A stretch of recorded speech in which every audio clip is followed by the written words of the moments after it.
Саламатсыздар ма оқушылар, қалдарыңыз қалай? Сіз қазір каналға жазылып кеттіңіз. Подписаться деген батырманы басып, және жанындағы қоңыраушаны басып қойсаңыз болады. Өйткені видео салған кезде бірден сіздің алдыңыздан атып шығады. Бүгін біз сіздермен қазақ тіл пәнін бастаймыз. Қазақ тіл пәні сабағымыздың тақырыбы етістік. Яғни кешегі 83-ші сабақты жалғастырамыз. Біз осы уақытқа дейін сөз таптарымен танысып келдік, зат есім, етістік, сын есім деген сияқты. Бүгін сол тақырыптарды жалғастырамыз қайталау ретінде. Етістік өзіңіз білетіндей заттың іс-қимылын білдіреді. Не істеді, не қылды деген сұрақтарға жауап береді. Олай болса, балалар, оқулығымыздың 43-ші бетін ашамыз, сөз жұмбаққа қараймыз. Сөз жұмбақты шешейік.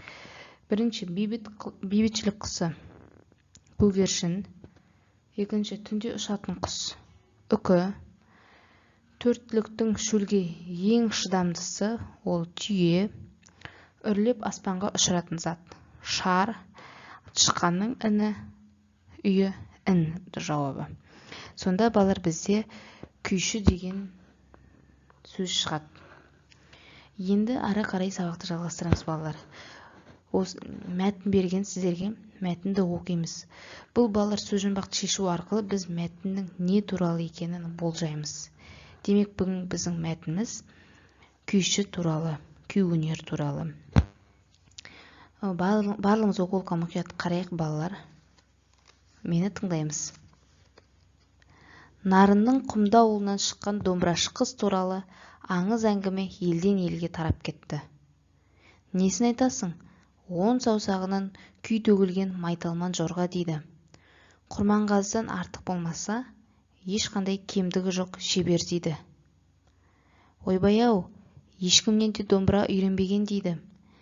Дина Құрманғазыдан үйреніп қалған ақсақ киік, алатау, балбырауын, қайран шешем күйлерін күн сайын әлденеше қайталап тартып отырушы еді. Домбырашы болу оңай нәрсе емес. Ең алдымен үнді, дыбысты сүйе білу керек, және оған өзіңше мән бере біл. Екіншіден, ерінбеген етікші болады деген мақалды біздің ел бекер айтпаған. Ерінбеу, ұялмау және қысылмау керек. Өнер иесі өзін көп алдында еркін ұстау керек. Құрманғазы айтқан осындай ақыл кеңестер де домбыра ішегінің сүйкімді дыбыстарымен бірге Динаның құлағына кетпестей ұялаған болатын. Мәтінді тыңдаған болсақ балалар, сұрақтарға жауап берейік астындағы. Мәтінде кім туралы айтылған? Дұрыс айтасың, мәтінде Дина Нұрпейісова, әжеміз, әпкеміз, Қазақстанға белгілі халық әртісі туралы айтылған. Енді бізге мына видео сабақты Дина Нұрпейісованың өмір баянын қысқаша айтып өтемін балалар. Тыңдайық бірге. Дина Кенжеқызы Нұрпейісова 1861 жылы қазіргі Батыс Қазақстан облысына дүниеге келген. 1955 жылы 31 қаңтарда Алматы қаласында дүниеден өткен. Ол қазақтың әйгілі күйші композиторы, Қазақстанның халық әртісі. Ол кішкентай кезден бастап Дәулеткерей, Мүсірәлі, Түркеш және тағы да басқа күйшілердің күйлерін нақышына келтіріп тартады болған. Оны жанында жүргендер домбырашы қыз деп атап кеткен. Кішкентай қыздың даңқын естіп, әйгілі Құрманғазы оны арнайы іздеп келеді. Сосын Динаның домбыра тартысына сүйсініп, оның болашағын үлкен үміт күтеді. Оған батасын береді. Осыдан кейін Құрманғазы Динадан көз жазбай, оны үнемі қасына ертіп жүреді. Домбыра тартудың терең сырларын үйретеді. Дина 9 жасынан бастап 19 жасына дейін. Ол қашан ұзатылғанша Құрманғазының тәрбиесінде болады. Міне сөйтіп ол атақты күйші қыз атанып кеткен. Балалар, одан да басқа сұрақтарға жауап берейік. Мәтіндегі мақалды көркем жазып етістіктің астын сыз. Мақал бұл жерде ерінбеген етікші болады. Келесі сұрақтарға жауап берейік. Қызыл дөңгелекшемен берілген мәтінге сүйеніп, өнер адамы қандай болу керектігі туралы нұсқаулық жаз. Біріншісі, бізде балалар үлгі ретінде көрсетіп кеткен. Өнер иесі өзін көп алдында еркін ұстау керек.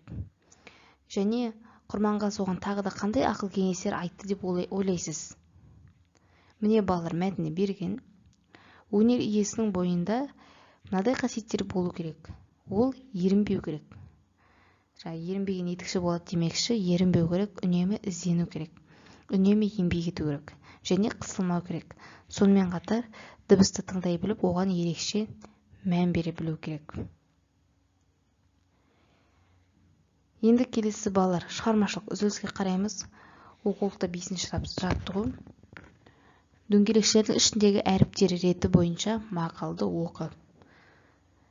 Міне сары түс дөңгелекшелерге қараймыз. Мақал жақсының аты өлмейді деген мақал шықты. Соның ішінен етістікті табамыз, қай сөзбен байланысып тұрғанын айтамыз. Етістік балалар не істеді, не қылды деген сұраққа жауап береді. Демек, мына жерде етістік өлмейді.